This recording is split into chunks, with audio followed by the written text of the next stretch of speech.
أفلا يتدبرون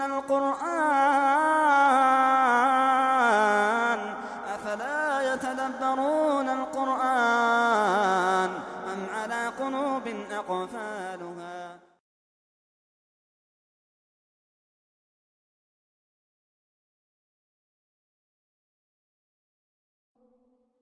إن الأبرار لفي نعيم على الأرائك ينظرون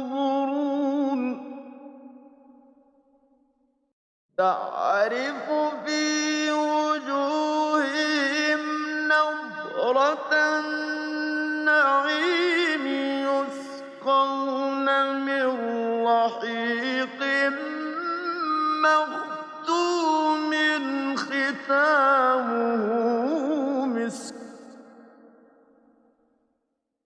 وفي ذلك فليتنافس المتنافسون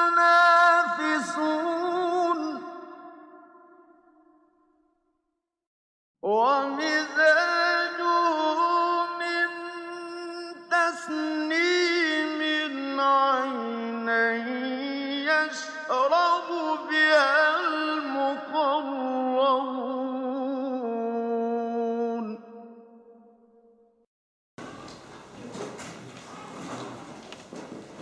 بسم الله الرحمن الرحيم الحمد لله رب العالمين والصلاة والسلام على سيدنا محمد وعلى آله وصحبه أجمعين أما بعد السلام عليكم ورحمة الله وبركاته. This is our third lesson covering the Tafseer of Surah Mutaffifin. We have reached verse number 22. The last section we looked at after Allah subhanahu wa ta'ala described the state of the disbelievers and how one of their characteristics is that you'll find some of them cheating on the scales. We spoke about that in detail. Then we spoke about the effects of disbelieving in the hereafter. Is that something that usually leads on to sin? And so as a result of that, their deeds will be recorded and their deeds will be written in the Sijjeen. And then Allah went on to describe the characteristics of the Abrar, the righteous. كَلَّا إِنَّ كِتَابَ الْأَبْرَارِ لَفِي عِلِّيِّينَ. We described that verily the book of the righteous will be recorded in the Illiyin. And then we described what the Illiyun was. And then this is where we stop. So verse 22, Allah subhanahu wa ta'ala, He says, إِنَّ الْأَبْرَارَ لَفِي نَعِيمٍ عَلَى الْأَرَائِكِ يَنظُرُونَ. Verily the Abrar, they will be in bliss, in delight. عَلَى الْأَرَائِكِ يَنظُرُونَ. On couches, reclining on couches, looking. Now this verse, إِنَّ الْأَبْرَارَ لَفِي نَعِيمٍ, it's a verse we've looked at in the previous surah. And one of the distinguishing features of this verb, we said that this is a nominal sentence. It's not a verbal sentence. And we said with nominal sentences, they are not restricted to any particular time. So that means that the Abrar, the righteous, they are in a continual state of delight. Although in essence the verse is referring to the hereafter, but that doesn't exclude the fact that they will be in a na'im, in bliss and in happiness even in this life. And that is the case because we said that there is a bliss and happiness that lies in the believer's heart in the dunya. But in this surah, Allah gives a further description to this bliss. And this is a very important point. We mentioned this issue of repetition in the Quran, that you will find places where certain verses are repeated in the Quran, but when they are repeated, usually different facets are focused on. So in the previous surah it says, إِنَّ الْأَبْرَارَ لَفِي نَعِيمٍ وَإِنَّ الْفُجَّارَ لَفِي جَحِيمٍ. That's all that was mentioned, that the Abrar will be in Na'im. And then Allah described the Fujjar, the evildoers, they will be in hellfire. But this ayah, Allah gives a different angle on it. He says, عَلَى الْأَرَائِكِ يَنظُرُونَ. They will be upon these ara'ik looking. These ara'ik are these sofas or these couches. Now, the first thing we need to point to about these two verses is that this ayah seems to be what we say in Arabic, the qasim, or the counterpart to one of the verses we've looked at already, إِنَّهُمْ عَنْ رَبِّهِمْ يَوْمَئِذٍ لَمَحْجُوبُونَ. So when Allah described the disbelievers, what was their qualities? He said that they will be barred, or they will be veiled from looking at their Lord on that day. So there'll be a barrier between them and looking at Allah subhanahu wa ta'ala. These two verses, it's the counterpart, it's the qasim, it's the opposite. So as for the believers though, they will be in na'im and they will be looking. Now it hasn't mentioned here what they're looking at. عَلَى الْأَرَائِكِ يَنْظُرُونَ. The manzur ilayhi, or what is looked at, hasn't been explicitly mentioned. And this is a point we'll go into further, the comparison. So there's a comparison being made here. So there'll be those who will be thrown into the fire and they'll be denied looking at their Lord, whereas there will be other people that will be reclining on couches and they'll be looking at something. This is a comparison. But before we discuss this comparison, what is interesting to note is when Allah subhanahu wa ta'ala spoke about the mutaffifun, those who cheat on the scales, thereafter he referred to them using pronouns. إِنَّهُمْ عَنْ رَبِّهِمْ يَوْمَئِذٍ لَمَحْجُوبٌ. Verily they. إِنَّهُمْ. Who is the they referring to? The mutaffifun. It didn't say إِنَّ الْمُطَفِّفِينَ عَنْ رَبِّهِمْ يَوْمَئِذٍ لَمَحْجُوبٌ. Those who cheat on the scales on that day, they will be denied looking at their Lord. But what is happening here, it's very interesting. Now when Allah began to speak about the believers, كَلَّا إِنَّ كِتَابَ الْأَبْرَارِ لَفِي عِلِّيِّينَ. So verily the book of the abrar, the righteous, will be in the illiyin. And after that, Allah subhanahu wa ta'ala doesn't use pronouns, and doesn't go on to say, indeed they will be in delight. Indeed they will be in delight. He doesn't say that. He said, إِنَّ الْأَبْرَارَ لَفِي نَعِيمٍ. Which is very interesting. Usually, even when we speak amongst ourselves, okay, remember to pay attention, there'll always be people coming in, okay, so stay focused, inshallah. If you're speaking amongst yourselves, you speak about a particular person, say Abu Bakr, you're speaking about Abu Bakr. Oh, I saw Abu Bakr today. He is really, he's doing well, he's got a good job now, he's married, etc. Have you noticed what I'm doing here? I've mentioned the name first, but when I refer back to him, what do I use? His name or the pronoun? The pronoun. We don't usually say, I met Abu Bakr today. Abu Bakr is doing really well. Abu Bakr is married now. Abu Bakr has 3 children. You don't do that, do you? You don't do that. You mention the name first, and then you use pronouns to refer back to him. Now that's what Allah has done when it comes to the disbelievers in this surah. So the surah begins about mutaffifin, and then he just refers to them as them, verily they. Here though, Allah is not repeating the pronoun. He's explicitly mentioning the abrar. Okay, so he's saying Kalla, in verse number 18, Kalla inna kitab al-abrari lafi illiyin. Okay, وَمَا دَرَاكَ مَا عِلِّيُّونَ كِتَابٌ مَرْقُومٌ يَشْهَدُهُ الْمُقَرَّبُونَ. And then in this verse, إِنَّ الْأَبْرَارَ لَفِي نَعِيمٍ. And he didn't say إِنَّهُمْ. Verily they are in this delight. And what is the purpose behind this? This is to really a type of, it's as if Allah is paying tribute and He is praising and extolling these people. They are the abrar. They hold such a high status that Allah keeps repeating their name again and again and again and again and again. So, إِنَّ الْأَبْرَارَ لَفِي نَعِيمٍ. إِنَّ الْأَبْرَارَ لَفِي نَعِيمٍ. So this is what the scholars refer to a type of tanweeh in Arabic. Tanweehun,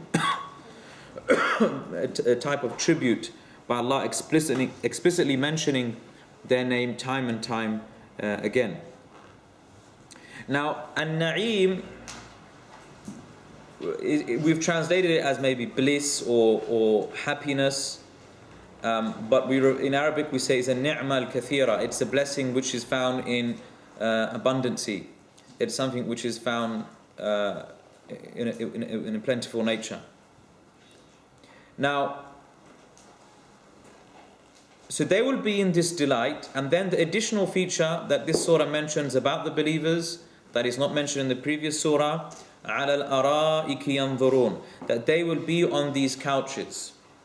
Now, ara'ik is the plural of the word arika. Ara'ik, and this is a word you find in countless places in the Quran. عَلَى الْأَرَائِكِ. Okay, so it's a very important word that you need to memorize and understand, because it's mentioned time and time again. That they will be on couches.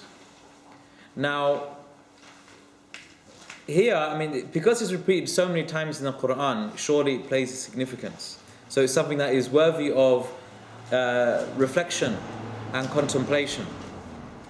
Now, couches or places to recline on, you see, in this dunya, sometimes it's used for different reasons. I mean, we've heard of the phrase couch potatoes, okay? And, you know, the couch has become a symbolic gesture of laziness and lounging around, isn't it? Okay? But couches, if you look in other cultures, it's slightly different. I mean, if you go to the Arab world and look at their couches, I mean, I find it quite fascinating how in the Arab world, places where the way they sit and the things that the furniture they sit on is very different. It resembles almost like the furniture that you find maybe in Buckingham Palace. Okay, those who've been to Arab countries know that, you know, their furniture is not comfortable, it's usually very hard. It's got the gold rims around the sides. So it's a place where you sit out of honor and out of respect rather than sitting on the floor. Okay, so the couches in the hereafter are not just for lazing around, it's a place of honor. It's a throne, it's the throne for the believer. And in the Arabs in the past, they used to have this thing which is called takrima, which would be a place in the house where the man of the house would only sit, nobody else. That's why even a hadith, Rasulullah sallallahu alaihi wasallam, he said, a person shouldn't lead another man, or, you know, in his sultan, in his place of authority, meaning he shouldn't lead the person in prayer. If he owns that place, he is more entitled to lead the people in prayer. Nor should a person sit on another man's takrima. So this is his place of honor in his house. Only the man of the house can sit in that place. So places of sitting was a symbolic gesture of honoring somebody, but also of rest, without a shadow of a doubt. I mean, this dunya is all nasab, it's all toil and hardship, you know, so you need to rest. And so, you know, the reclining on the couches is something which is to suggest that Jannah is a place of rest. It's no longer a place of striving and working hard. So when you enjoy yourself, you're enjoying yourself in a comfortable way. And they have this phrase here in England, that, you know, you work hard and you play hard, isn't it? You work hard and you play hard. No, in Jannah, the playing is not hard. It's going to be easy. It's going to be relaxing. There'll be no sweat involved. There'll be no hardship. Okay, it'll be enjoyable from all experiences. Now, arika. Let us just focus on this word arika. Now, we have many words we could use for places of sitting in the Arabic language. You could even use kursi, a chair. So what's the particular features of an arika? They say arika has three features. Without these three features, they will not be considered an arika. Firstly, it's a majmu'a. It's a group of sarirs. It's a group of places to recline on. So it's not just one sofa. It's not just one chair. It's a group. It's an assembly of them. Okay? So you can lie down, you can move from one place to another. Okay? It's like you have a bed and you have a king-size bed. When you have a king-size bed, you can roll around, you can relax. You don't have to worry about falling off. Okay? This is majmu'ah. Second quality, they are full of wisada. They are full of cushions and pillows. And they are embroidered and embellished. That's the second feature. And the third feature is that they all have canopies, what in Arabic we call hajala, which is a canopy, something that drapes over. And so that indicates that there will be privacy. And also canopies are used not just for, keeping the mosquitoes away, but it's for that beauty and for that elegance and for that pride and honor. So these are the three features of an arika. Without these three features, there'll just be a normal, place that a person sits on. Some say that the third feature, which is the hajala, as we said, the canopy, some describe the hajala as being al-makan al-muzayyan. It's an adorned place. So it's not just a nice place to sit on in a horrible place. No, the place that you sit, the area that you sit, will also be adorned and beautified. Okay, so if we had an arika here, it technically wouldn't be an arika because it's not in a beautiful place. Okay, it has to be in a beautiful place. So arika is a very significant term. I think it deserves reflection and thought. Then Allah says, "Ala al-ara'ik." So what are they doing on these ara'ik? What are they doing on these couches? Yanzurun. They are looking. Yanzurun. They are looking. Now, what is interesting here, as we mentioned before, is that the object of what is looked at has not been mentioned. It has not been mentioned. Now, Imam al-Qushayri, when explaining this point, he said that Allah affirmed looking, but He didn't clarify al-manzur ilayhi. He didn't clarify what was looked at. Why? Due to the different states of people in that situation. لِاخْتِلَافِهِمْ. There will be different groups of people. مِنْهُمْ مَنْ يَنْظُرُ إِلَىٰ قُصُورِهِ. So amongst them there will be those who will be looking at their palaces. وَمِنْهُمْ مَنْ يَنْظُرُ إِلَىٰ حُورِهِ. And from amongst them will be those who will be gazing at his hur, the women of paradise. But then there will be others, al-khawas, those special people who will be looking at their Lord. So people will be looking at different things. So the fact that Allah left it unrestricted indicates that it is inclusive of all of these things. So it includes all the delights of paradise. You name it. It could be a flower, it could be, the rivers of paradise, it could be the servants of paradise, you name it. You could be staring at anything and you'll be finding delight in that. Now, when most commentators, they either said they will be looking at the ni'am, the blessings that Allah has given that person in Jannah. That was one famous interpretation. Another was that they will be looking at their Lord, which is something that we will come back to, which is really important, because remember we said this is the qasim. This ayah is essentially the counterpart to the previous verse that we looked at, where the disbelievers will be barred from looking at their Lord. So this is the counterpart. There was a third view, which is an interesting view that many scholars did mention, is that they will be looking at the disbelievers being punished. They'll be looking at the disbelievers being punished. And this was a view which is found within the books of the classical books of tafsir. However, Ibn Qayyim rahimahullah, he actually before we mention that, no, we'll go back to that actually. No, so Ibn Qayyim rahimahullah, he said about this, and he used very strong words about this third interpretation, that people will be looking at the disbelievers being punished. So he said, لَقَدْ هَضَمَ مَعْنَى الْآيَةِ مَنْ قَالَ يَنْظُرُونَ إِلَىٰ أَعْدَائِهِمْ.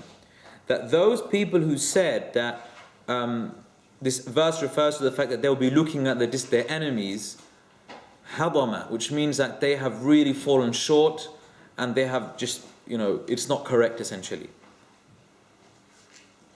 Or he says to interpret this verse to say that they'll be looking at their qusur or their basatin, that they'll be looking at their palaces and their gardens, or that they'll be looking at one another. All of this, he says, كل هذا عدول عن المقصود إلى غيره. He said all of this, they've just completely misunderstood the verse. They've misunderstood the verse. إنما المعنى ينظرون إلى وجه ربهم ضد حال الكفار الذين هم عن ربهم محجوبون. He says, rather the meaning of this verse is that they'll be looking to the face of their Lord, as opposed to the state of the disbelievers who will be barred from being able to see their Lord. So he's saying, no, you have to understand. And he went on to say that, look, if you really contemplated and reflected over the verse, you would understand that this verse has been mentioned in a specific context. And this context is this verse has been mentioned in order to compare it with those who disbelieve. And what was the state of the disbelievers? They will be in the hellfire and they will be barred from gazing at their Lord. So what is the opposite of that? You will be experiencing the joys of Jannah and you will be looking at your Lord. Okay? However, in reality, I don't think that, what Ibn al-Qayyim, definitely what he said, it's true that this verse is, it is referring to looking at your Lord. But to say excludes the other possible meanings is difficult to say. And that's why, many scholars would say that Allah, He left it unrestricted in terms, He didn't clarify what was looked at in order to include every na'im, every delight, and the greatest delight, without a shadow of a doubt, is looking at Allah. So there is no contradiction, and this is what the scholars refer to as ikhtilaf al-tanawwu', which we've spoken about before, when there's a difference of opinion, but these differences of opinion all complement one another. It's just like, explaining one thing from different angles. Like this bottle of water, you can explain it as being water, you can explain it as being a bottle, you can explain it as being Evian, but you're all explaining the same thing, but you're just looking at it from different angles. This is what we call ikhtilaf al-tanawwu', as opposed to ikhtilaf al-tadad. If you were to say this is coffee, if someone said this is coffee and someone said it's water, then that ikhtilaf is tadad. They completely oppose one another. So these differences here in this ayah, where some describe it as being looking at Allah, looking at the delights in paradise. Okay, this is ikhtilaf al-tanawwu', like an acceptable type of difference where they will complement one another and they don't contradict one another whatsoever. Now, the act of looking in Jannah, it's a form of delight. This is a very important point, that looking at things will be a form of delight. Just looking will give you enjoyment.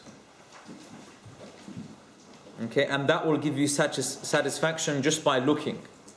So, there are reports that say that a person will be so amazed at just one flower in Jannah, he'll stare at it for 40 years. Imagine that, subhanAllah. I don't think you'll miss out on anything. You've got all of eternity. So, you won't miss out.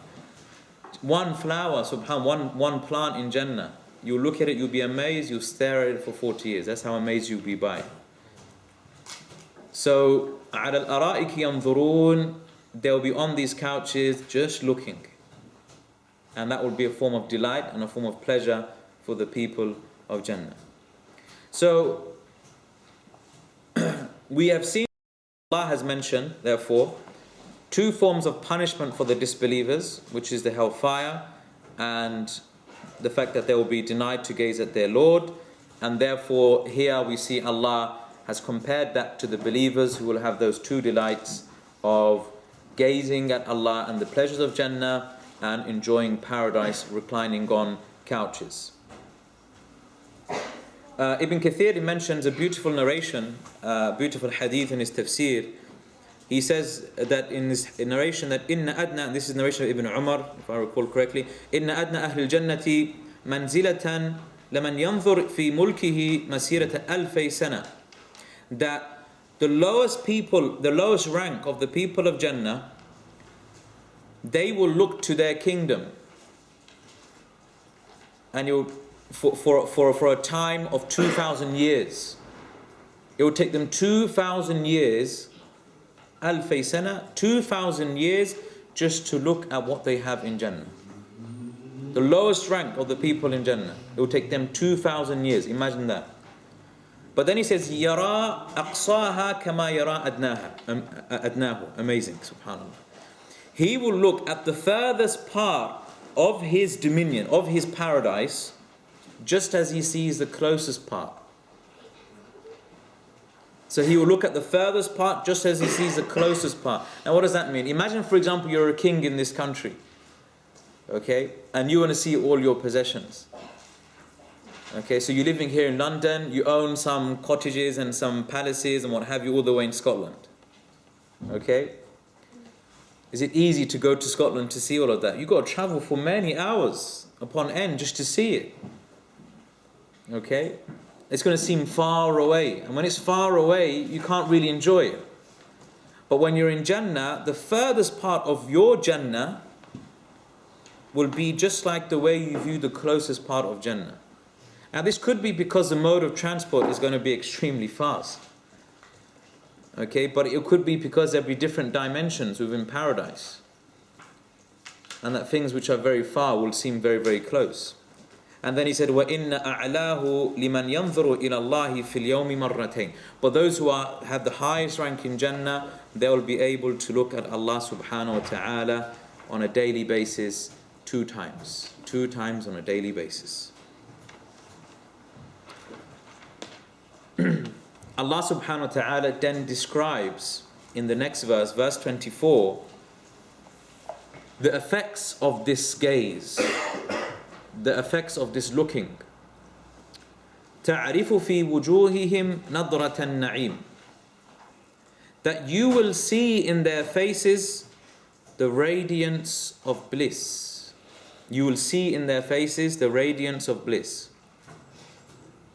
Now, this is an indication, this verse, and I haven't seen many mufassirin allude to this, but some in an indirect way alluded to this, but this is a proof, this ayah is actually a proof that the previous verse was actually speaking about looking at Allah. Why? Because nadra, a word which we'll speak about, the radiance of the face is usually associated with gazing upon Allah subhanahu wa ta'ala.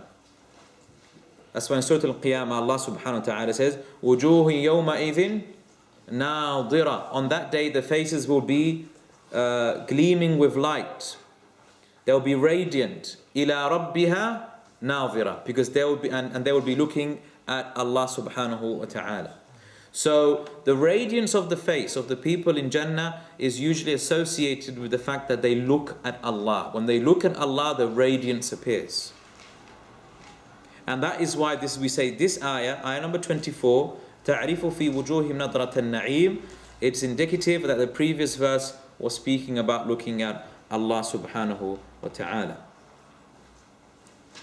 Now, what is interesting here is the iltifat that is taking place. Okay, you should know what iltifat is now, brothers and sisters. What's iltifat? Yeah, the change in the person who you're speaking to. So we said there's third person, second person, first person. So they is third person, you second person, I is first person, and we is first person. Look at this verse. تَعْرِفُ فِي وُجُوهِهِمْ. You will see in their faces. Now look at the previous verse. Okay. إِنَّ الْأَبْرَارَ لَفِي نَعِيمٍ عَلَى الْأَرَائِكِ يَنْظُرُونَ. What person is this in? Third person. Indeed, the righteous, they will be in na'im, looking.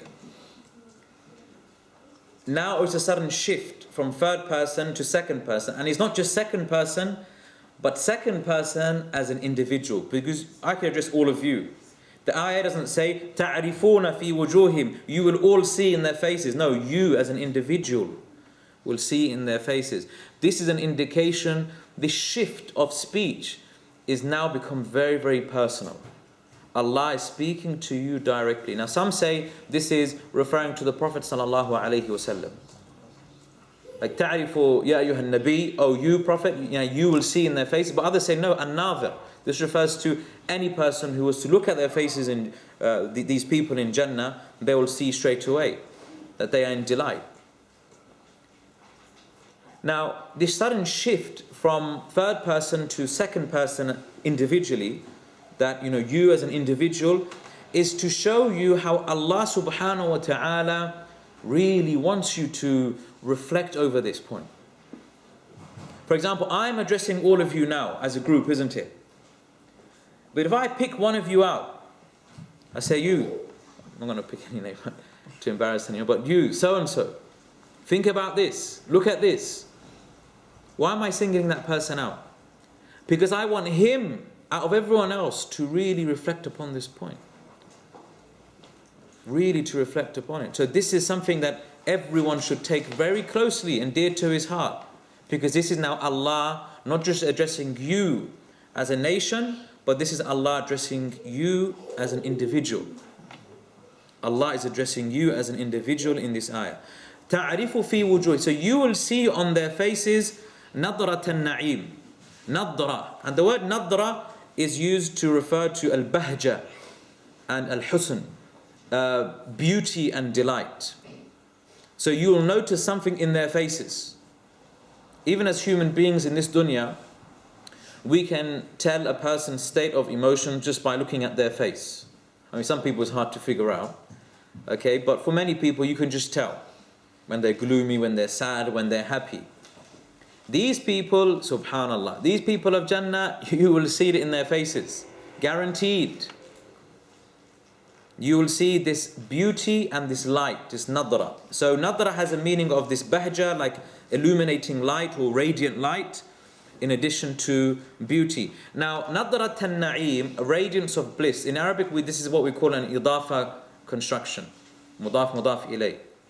Nadra has been annexed to na'im. Now, when a word is annexed to another word, there's usually an intrinsic relationship between those two words. And the nature of that relationship could differ depending upon what type of idafa you have. For example, if I said, Kitabu Muhammadin, the book of Muhammad. What's the nature of the relationship between the book and the person? What type of relationship is that? Ownership, very good. Ownership. The book that belongs to Muhammad. Okay? Then you have other types of relationships between two words in idafa. For example, those who study fiqh of salah, sujood as-sahu. Sujood as-sahu. Okay, this is not about owner and ownership. Okay, something being owned and no. What's the sujood as-sahu? By the prostration of forgetfulness. You know, sometimes you forget things in your salah. You do sujood as-sahu at the end, prostration of forgetfulness. What's the relationship between these two words? Is it that of ownership? No. What is it? Causality. Ahsant.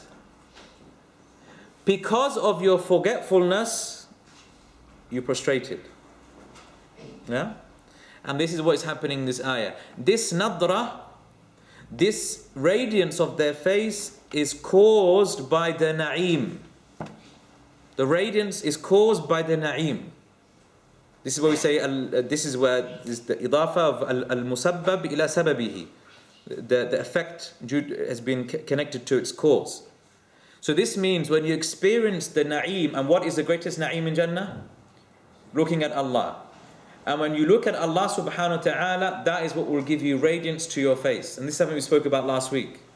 Just by looking at Allah in paradise, your countenance will change.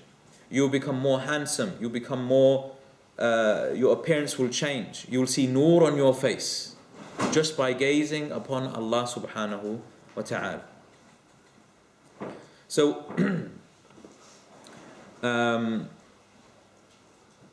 now, Nadra al-Hasan, he said something really interesting, because there's another word which he used for like happiness and bliss, which is surur. But as-surur is a description of the state of the heart. That's what al-Hasan used to say, an-nadra fil wajh was-sururu fil qalb. That nadra, this radiance and bliss and happiness, is something that appears on the face, whereas the surur, the happiness, is something which is internal, that exists within the heart. Ibn al-Jawzi, when explaining this word, he said, إِذَا رَأَيْتَهُمْ عَرَفْتَ أَنَّهُمْ مِنْ أَهْلِ النَّعِيمِ لِمَا تَرَى مِنَ الْحُسْنِ وَالنُّورِ. He said that if you were to look at these people, you will know that they are the people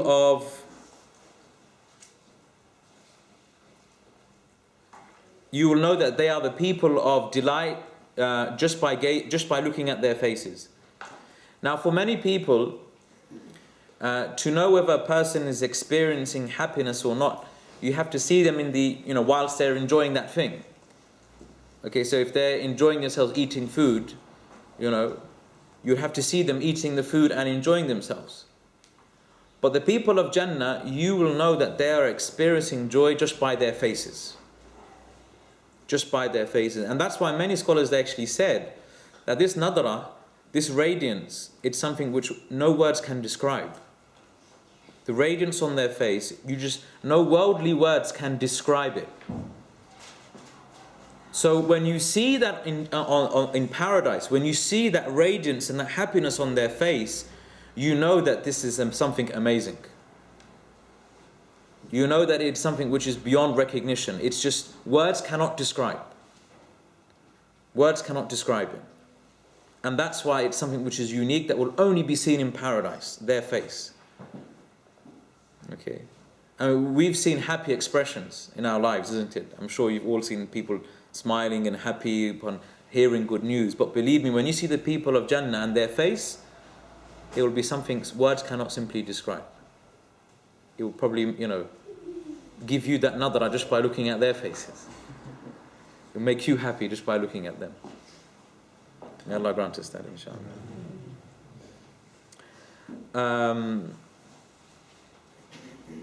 Now this is how Ata explained it. He said, "Inna Allah yazidu fi wujuhim min an-nur wal-husn wal-bayad ma la yasifuhu wasifun."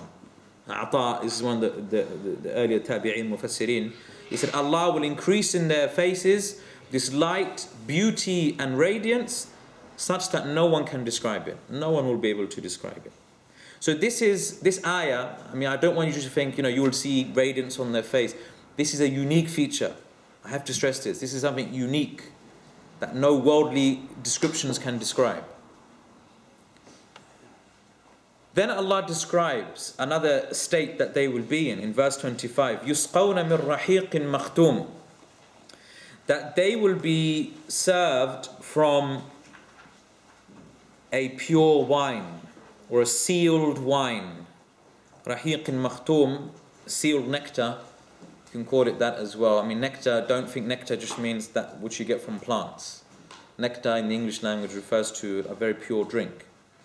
Okay, so it's not referring to the book of Sirah as well. Okay, that we all know. So you will be served. Now, the first interesting point that we need to mention here, as Imam al-Biqa'i, he says that the previous verses speak about the majalis, the way we will sit, the way we will look. Now, in any majlis, in any gathering where people sit, it will not be complete unless there is food and wine being served, isn't it? Now, if you go to a nice gathering, if you're invited to a really prestigious gathering, okay, you're going to expect to be fed, isn't it? Okay, naturally, isn't it? You're naturally going to be expected to be fed. So here Allah subhanahu wa ta'ala, after describing the basics of this majlis, of this gathering, He goes on to describe the type of food and drink that will be served. يُسْقَوْنَ مِنْ رَحِيقٍ مَخْتُومٍ. Now, the first interesting point here is the fact that Allah says, يُسْقَوْنَ. They will be served. And the word serve in Arab, in English, is inclusive to both food and drink. So you can be served food and you can be served water. Yusqawna in the Arabic language, though, is specific to being served a liquid, some sort of drink. But there's a difference between saying they will be served this drink and that they will drink. What's the significance? So think about it. Now, it could have been said they will drink al-rahiq al-makhtum.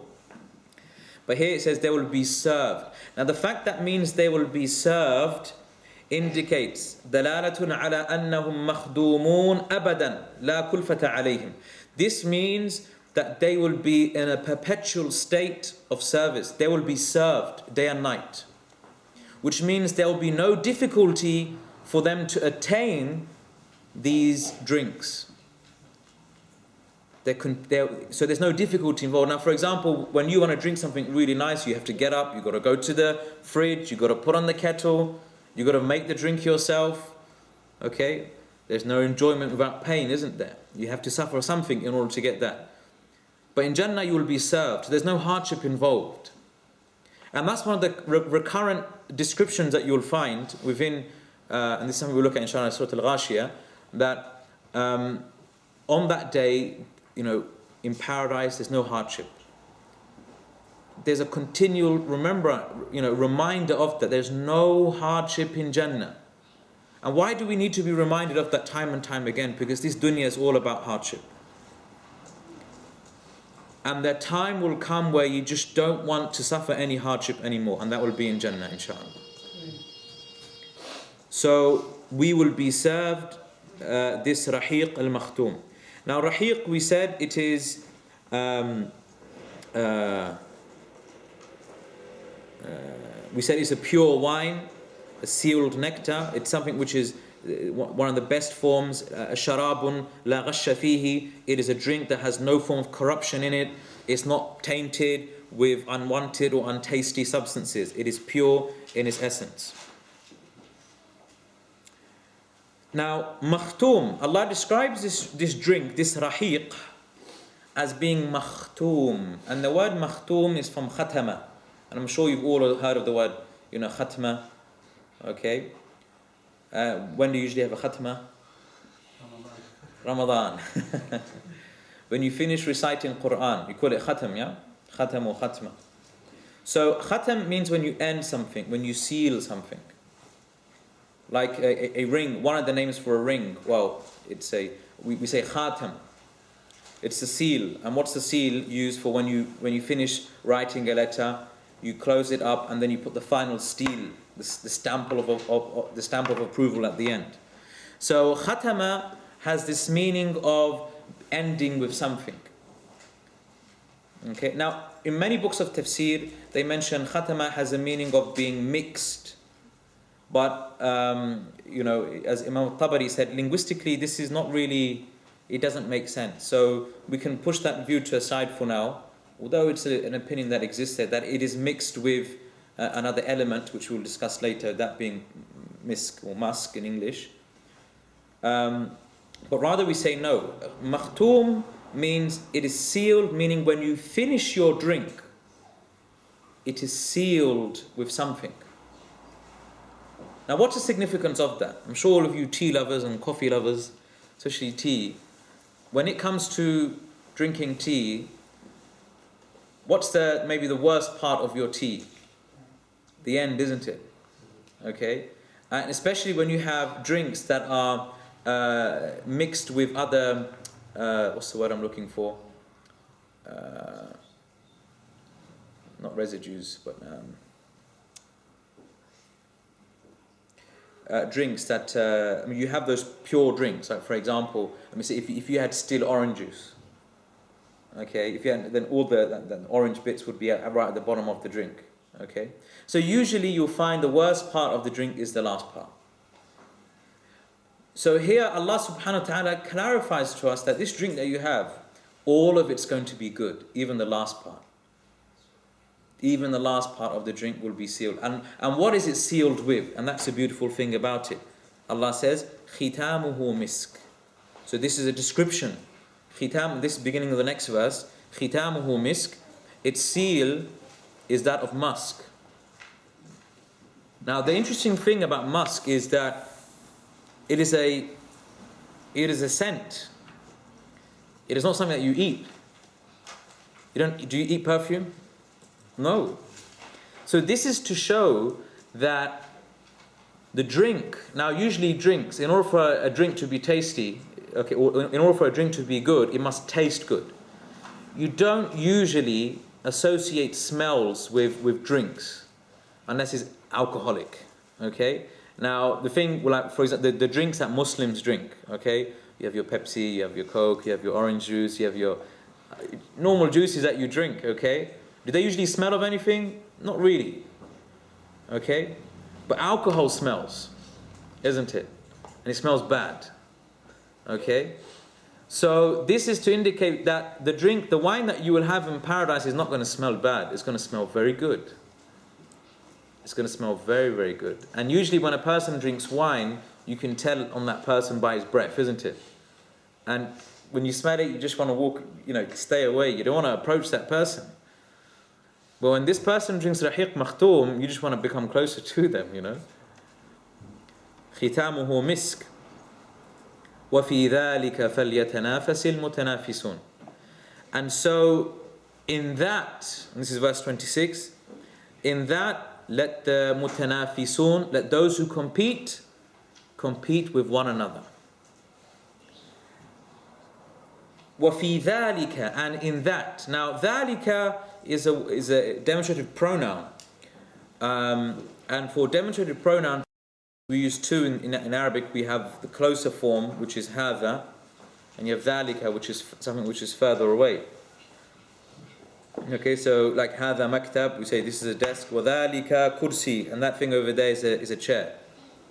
So وَفِي ذَلِكَ, so regards to that, let the people compete with one another. Now, that's why the scholars, they said the fact that Allah used ذَلِكَ indicates that there is perhaps some sort of comparison being made. Meaning, compete with that and not this. Let the people compete with regards to that, but let them not compete with regards to this. But what is this referring to? What does the surah begin with? وَيْلٌ لِلْمُطَفِّفِينَ. Woe to the people who cheat on the scales. Dunya, money, amassing wealth. Don't compete with regards to hadha. Don't compete with regards to this. That which is close to you. And what does dunya even mean?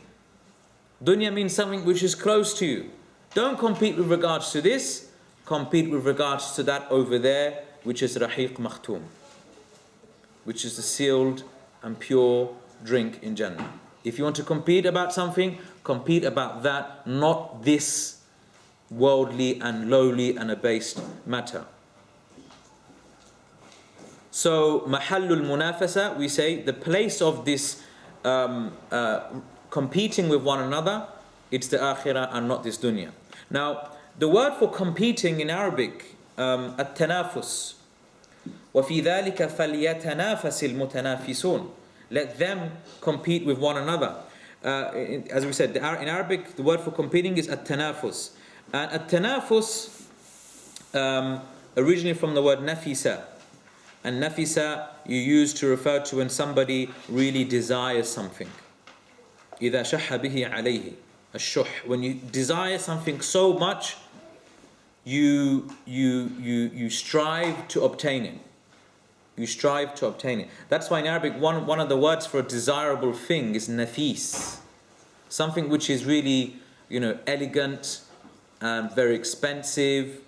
Something that everyone desires. In Arabic, we say that is nafis. Something which is nafis. And what word do we, subhanAllah, nafs, the human being is called nafs. Why? Because the nafs itself always desires something. The nafs desires something always. So, meaning that this natural feature that you have within you, which is to desire something, realign it such that it is not desiring the dunya, but it should be desiring the akhirah. It should be desiring the akhirah. Another important feature, فَبِذَلِكَ وَفِي ذَلِكَ فَلْيَتَنَافَسْ. تَنَافَسَ is mentioned on the pattern تَفَاعَلَ. I feel like I'm overwhelming you with Arabic here today. You all should learn Arabic, subhanAllah. If you really want to understand Quran, you need to learn Arabic. That's all I have to say, really. If you really desire Jannah, you will desire to learn Arabic. I don't think it's possible that the person really wants Jannah but doesn't want to learn Arabic. That can't coexist in the heart of the believer. If a person really wants Jannah, really wants to, really loves Allah subhanahu wa ta'ala, then they would want to learn Arabic. And not just want, they will be learning Arabic. How can you claim to love Allah subhanahu wa ta'ala, yet you do not strive to understand His words in the language that He spoke it in? Okay, really. So, anyway, tanafasa is on the pattern of tafa'ala, and tafa'ala indicates as an act of, what we say in Arabic, musharaka, where people are doing that action mutually with one another. So that's the nature of competing. That's the nature of competing. When you compete, you're doing it with one another. Now here, there is some issues that we have to be very careful of. Allah is not just saying let them compete with one another, He's actually commanding people. Because when He says وَفِي ذَلِكَ فَلْيَتَنَافَسِ, this lam فَلْيَتَنَافَسِ الْمُتَنَافِسُونَ, it's the lam of amr, it's a commandment, it's an imperative. You must do it. You must compete with one another with regards to Al-Jannah. Now the problem is this, brothers and sisters. Competing implies that you want to leave someone behind. You're challenging someone, you want to defeat them, and you want to leave that person behind. Do we want Muslims to fail and not enter paradise? No. So what does it mean to compete with a believer? It means that both of you have good intentions for one another. You want your brother to also enter into Jannah. You want your brother to also enter into Jannah, but you realize the only way we can do that is by competing with one another. Otherwise, we'll become lazy, we'll procrastinate, and we will get nowhere in life. But if you help one another, and you say, come on, let's memorize the Quran, let's have a competition who can memorize this juz first. And your intention is, you want your brother to also memorize that juz. But you just want to beat him in that. But that's not your goal, that's your means to your goal. Your goal is that you want both of you to enter into Jannah. Okay, but you're using the competition as a means to help achieve that objective. That's what it means to compete. Okay, and just on the note of competitions, there's a competition here which five-a-side tournament is a football competition in aid for Syria. Okay, so something inshallah which will take place on 22nd of April in Wembley. So try and do that inshallah and compete, not for the sake of winning the game. Okay, compete with one another so you can raise money. And the football is just a means. Okay? That's what we mean by competing with one another.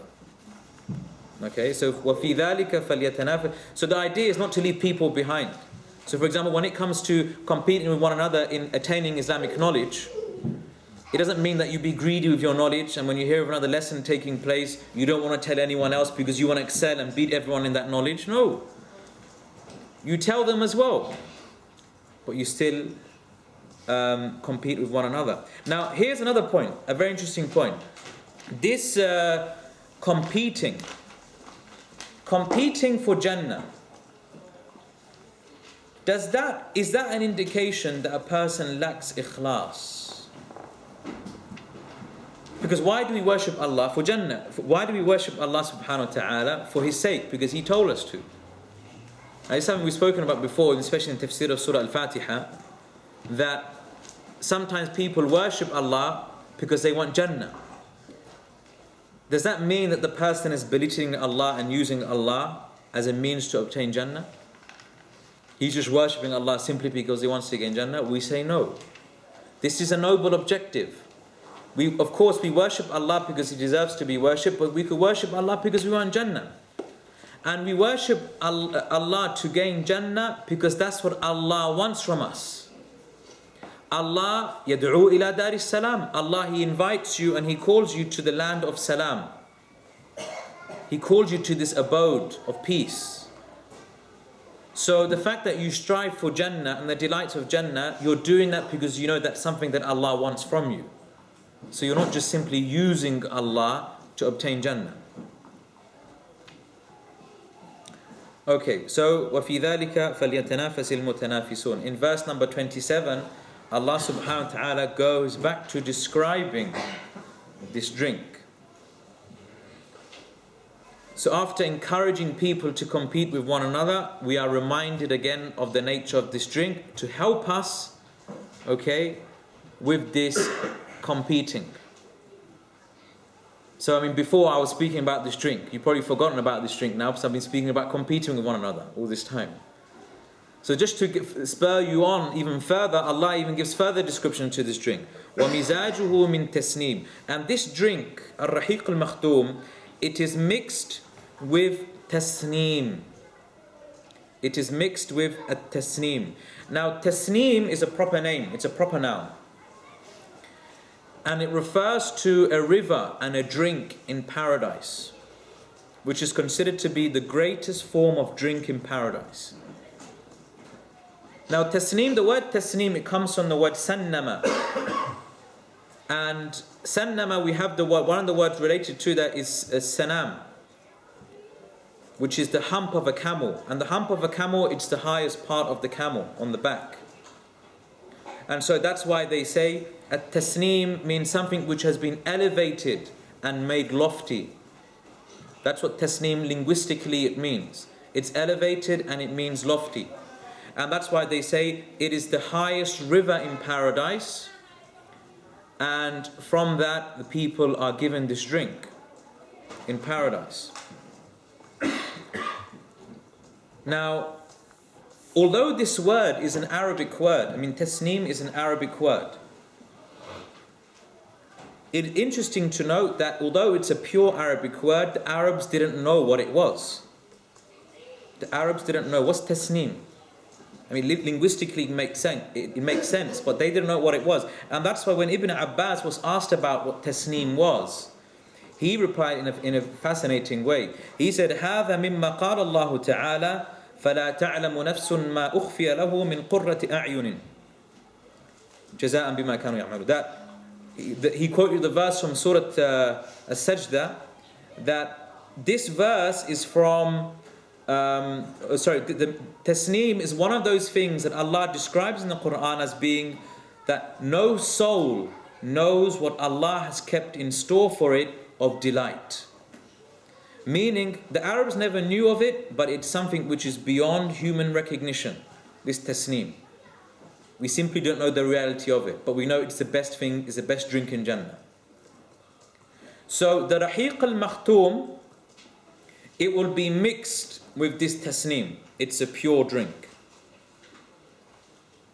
Now, due to the ambiguity of this drink, because as we said, the Arabs didn't really know what tasneem was. It was a new Quranic concept.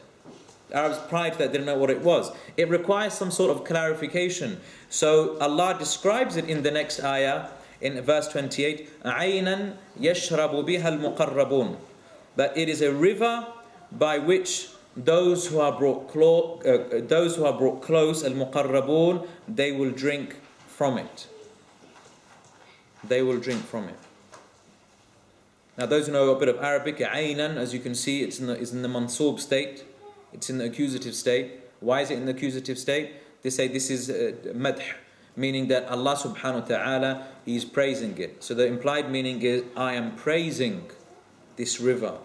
Amdahu aynan yashrabu biha al-muqarrabun. Others say it's hal to the Rahiq Makhtoom. Anyhow, now here yashrabu biha al-muqarrabun.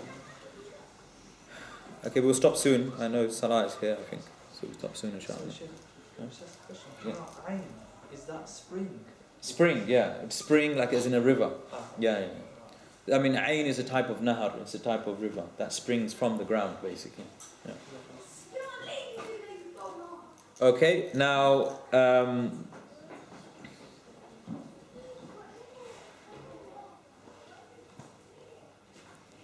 now, these two verses, 27 and 28, the scholars mention that is referring to two groups of people.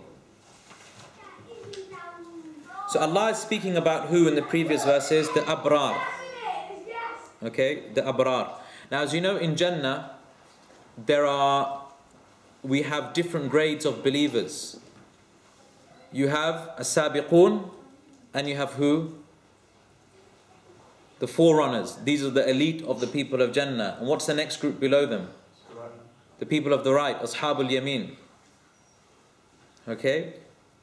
Now some say the abrar are the people of yamin, and the muqarrabun, those who are brought close, and they are the sabiqun, the forerunners. So these two ayahs speak about two groups of people. وَمِزَاجُهُ مِن تَسْنِيم. This is referring to the abrar. i.e. Ashabul Yameen, i.e. the people of the right hand. Their drink will be mixed with what? Tasneem. As for the Muqarrabun, i.e. the Sabiqun, their drink will not be mixed, it will just be Tasneem. It will just be Tasneem. Okay, so their drink is not going to be mixed with Rahiq Makhtoom. Rahiq Makhtoom, that's for the Ashabul Yameen. But Tasneem, it's the best drink. And so they will have it, what we say is sirfan. Okay, they will have it purely unadulterated. It will not be contaminated or mixed with any other drink. And why is this the case? Ibn Qayyim beautifully described.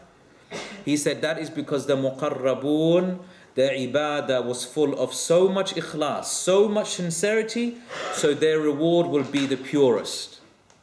Whereas Ashabul Yameen, the people of the right hand, sometimes their actions were mixed with mubah, permissible actions, which maybe decreased their reward.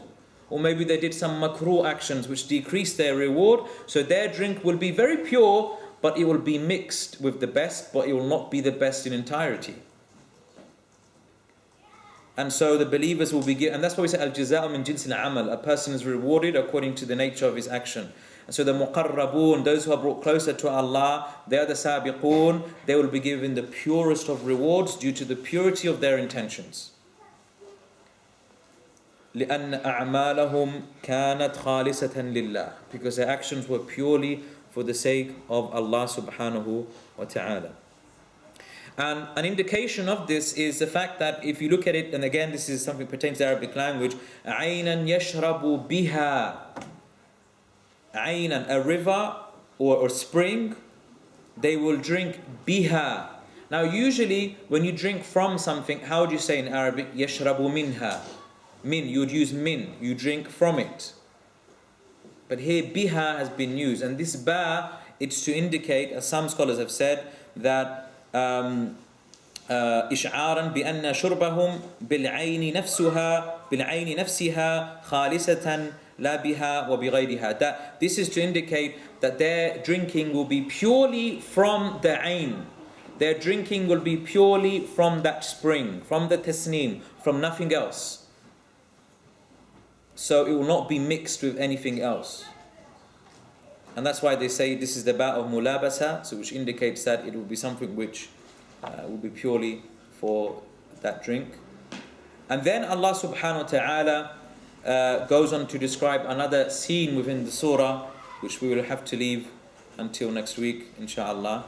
We only have about 5 or 6 more verses of this surah left. So what we might do next week, inshallah, is start the next surah, Inshiqaq, as well, inshallah ta'ala. I have some good news before we end.